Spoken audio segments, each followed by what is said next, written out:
As an alum of and a superstar player at one of the Big Ten's premier universities and football programs at Ohio State, we are hearing criticism not just from fans, but we are hearing something that I would describe as bordering on outrage from within the Big Ten, from high-profile coaches, from high-profile administrators, and from players. What is the significance of that, Joey, in your mind?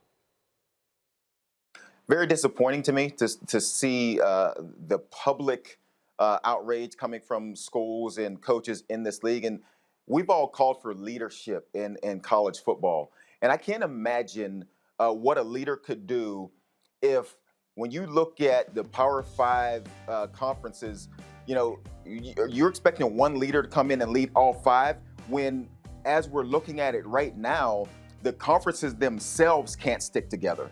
And so as they make a decision that is voted on by each and every president in the league, the school itself cannot stick with what their leaders are deciding. And so I can't imagine what a leader would do with this situation if within the conference you can't keep that group of people together. And Greeny, you mentioned, why not do what they've been doing now and just wait? Quite honestly, they're not moving closer to playing football. In the Big Ten, they had to shut down wearing pads. And so they could do what they're doing right now for the next 12 months. And they're not actually moving closer to being able to play an actual football game until you're able to put those pads on, go out, do some hitting. And so where we stood yesterday when they made that decision is miles away from being able to play a football game, which was scheduled for September 3rd, because they weren't wearing pads. And so when you're getting ready to play a football game and you're not wearing pads, you're not hitting each other, you're no closer to playing football than if you were sitting on your couch. That's a very interesting perspective on this. Louis Riddick, I come to you, and I have so many questions, but the first all have to do with the evaluation of these players, because that is what I associate you with from your years in front offices around the NFL. Let's take, for example, a player like Justin Fields, the quarterback at Ohio State, who was projected to be potentially the #1 pick in next year's draft, the quarterback. And Ohio State has said that despite their disappointment, they're not going to have a season this year.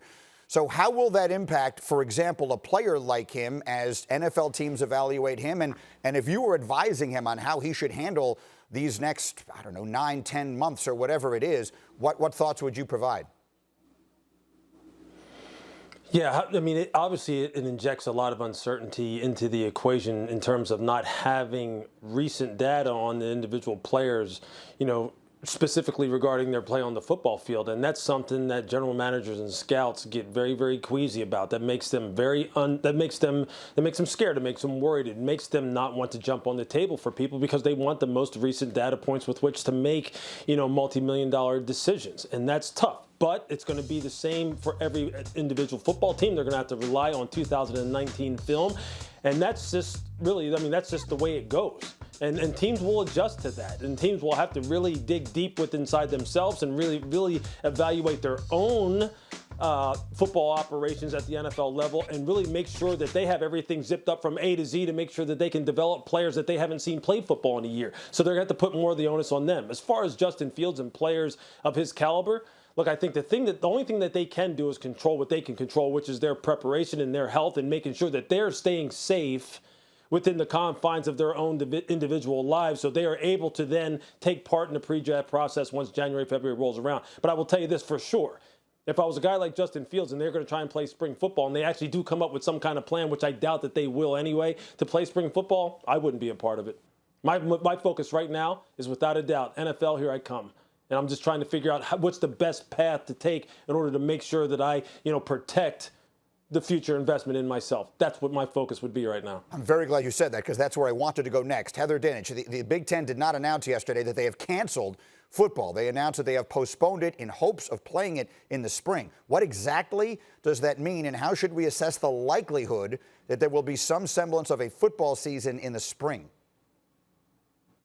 Greeny, they don't know yet. Nobody knows. Larry Scott doesn't know. In the Pac-12, he said yesterday, we're still working on it. Kevin Warren told me the exact same thing.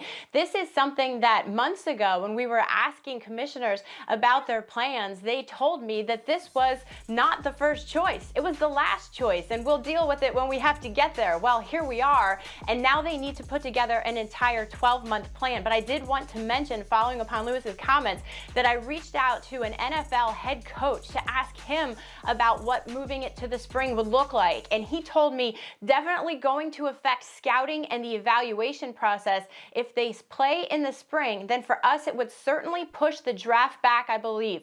Don't know how it won't. He said no Senior Bowl or scouting combine. Also, players will opt out of the spring season to get ready for the draft. No way they play. So there are a lot of questions surrounding the spring. And one of the biggest reasons nobody wanted to do this in the first place was the very thing you mentioned. No one knows it will be any better at that time than it is now. Yeah, that's one of the many reasons. Paul Finebaum, I'm just looking right at you. When you hear the word spring football, what thoughts go through your mind? Not happening, Greeny. It's a lot of smoke and mirrors. It's never been a good option for the Power Five, and they may talk a good game because they're trying to feed their base and their players hope. But I will be shocked if we have spring football in the Power Five. Joey Galloway, let me come to you. If you were a player right now and you were a star player at Ohio State and you were trending towards being a first-round pick and everybody knew it, and your final year of college they decided to move to the spring, would you have played?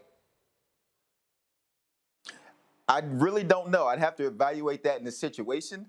When you ask me about, the situation where guys skipping bowl games, I always think I would absolutely play because I love playing for my university.